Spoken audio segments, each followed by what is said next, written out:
श्री कृष्ण कहते हैं, तुम्हारा अधिकार केवल कर्म करने में है, फल में नहीं। इसलिए फल की चिंता मत करो, केवल अपना कर्म करो और हर कर्म का फल जरूर होता है। नमस्कार दोस्तों, स्वागत है आपका हमारे चैनल पर। आज हम बात करेंगे एक ऐसे महान ग्रंथ के बारे में जो हमें जीवन की दिशा दिखाता है, जिसको श्रीमद् भगवत गीता के नाम से जाना जाता है। और विशेष रूप से हम चर्चा करेंगे इसके दूसरे अध्याय पर, जो सांख्य योग या ज्ञान योग के नाम से जाना जाता है। ये अध्याय 72 श्लोकों में विभाजित है और यह अध्याय गीता का सबसे महत्वपूर्ण अध्याय है, क्योंकि इसमें भगवान श्री कृष्ण ने अर्जुन को योग और ज्ञान का उपदेश दिया है। इसमें भगवान श्री कृष्ण अर्जुन को आत्मा, कर्तव्य और कर्म के बारे में ज्ञान देकर उनके भ्रम और उनके शोक को दूर करने का प्रयास करते हैं। यह अध्याय गीता के अन्य अध्यायों के लिए आधारभूत सिद्धांत प्रस्तुत करता है और अर्जुन के मन की स्थिति को सुधारने और उसे अपने कर्तव्यों का पालन करने के लिए प्रेरित करने में महत्वपूर्ण भूमिका निभाता है। अर्जुन का संशय। पहले अध्याय के अंत में अर्जुन युद्ध के दो मैदान में अपने कर्तव्यों को लेकर संशय और शोक में होते हैं। वे युद्ध करने से मना करते हैं और अपने धनुष बाण को त्याग देते हैं और रथ पर बैठ जाते हैं। श्री कृष्ण का उपदेश। श्री कृष्ण अर्जुन को बताते हैं कि उसका शोक और भ्रम अज्ञानता के कारण है। वे अर्जुन को ज्ञान का उपदेश देने का संकल्प लेते हैं। आत्मा का ज्ञान। श्री कृष्ण अर्जुन को आत्मा की अमरता का ज्ञान देते हैं। वे बताते हैं कि आत्मा न जन्म लेती है और न ही मरती है। आत्मा अविनाशी, अजर, अमर और शाश्वत है। भगवान श्री कृष्ण द्वारा अर्जुन को यह बताया गया है कि आत्मा अमर और नित्य है, जबकि शरीर नाशवान है।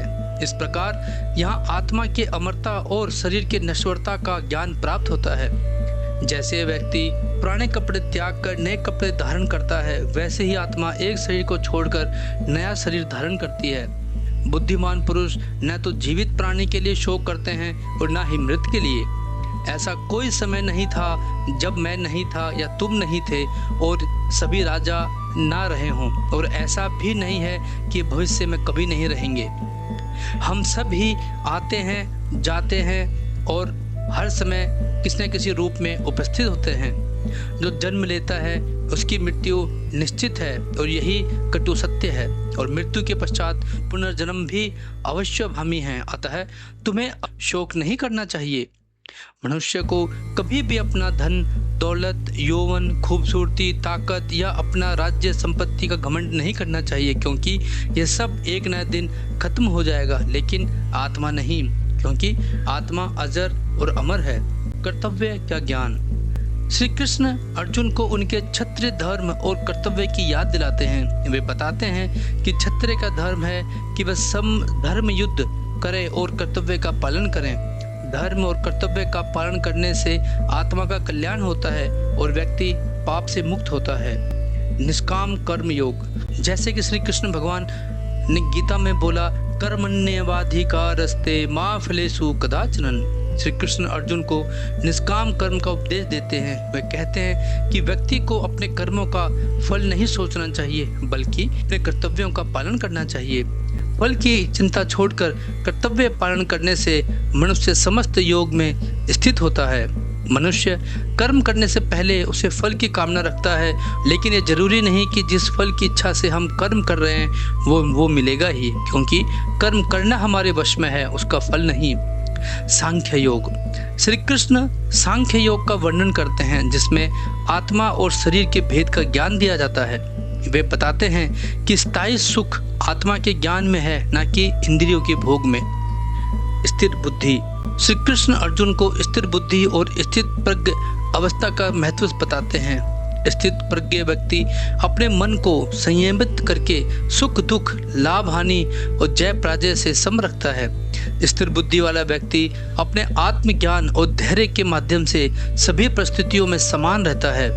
धर्म और कर्म का संबंध। इस अध्याय में श्री कृष्ण धर्म और कर्म के संबंध का भी विचार करते हैं। युद्ध का कर्तव्य पालन करने के माध्यम से अर्जुन को धर्म का आदान प्रदान किया जाता है। उन्होंने बताया कि यदि वे अपने कर्तव्यों का पालन करते हैं तो उन्हें युद्ध में मरने पर स्वर्ग की प्राप्ति होगी और जीतने पर पृथ्वी पर राज्य मिलेगा। इस प्रकार श्रीमद् भगवद गीता के दूसरे अध्याय में हमें आत्मा के अमरता और शरीर के नश्वरता, कर्मयोग के महत्व, समत्व और बुद्धि स्थिर के मार्ग और धर्म और कर्म के संबंध की महत्वपूर्ण सीखें मिलती हैं। यह सीख हमें जीवन के विभिन्न पहलुओं को समझ और स्थिरता प्राप्त करने में सहायक होती है। अगर आपको हमारा ये वीडियो पसंद आया हो तो कृपया लाइक करें, शेयर करें और सब्सक्राइब करना ना भूलें। जय श्री कृष्ण।